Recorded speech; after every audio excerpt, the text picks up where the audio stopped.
Jagtar Singh Johal. And I don't need to recap the story behind Jagtar's arbitrary detention in India, but the news has just come out that sadly he has been moved to a different prison. He was recently moved from Mandoli prison, where has been for the last few years in New Delhi, to Tihar jail, which is also in the Indian capital. Now, his brother Gurpreet, who's been campaigning massively on his behalf, is really trying to keep the pressure up on the British government. He said any prison in India is a dangerous place for a human rights activist, but Tihar particularly is amongst the very worst. It's terrifying to think of my brother locked up there. The risk that he could be attacked or even killed is not theoretical. It's a daily reality.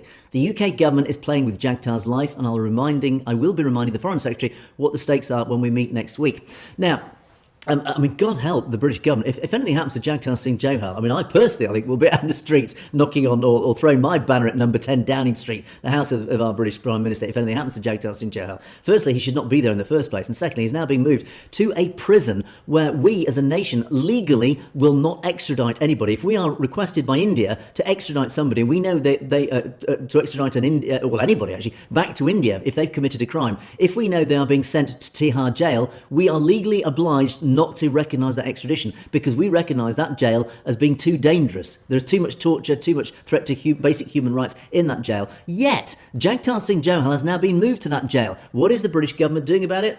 I think the silence is unsurprisingly deafening. And Reprieve...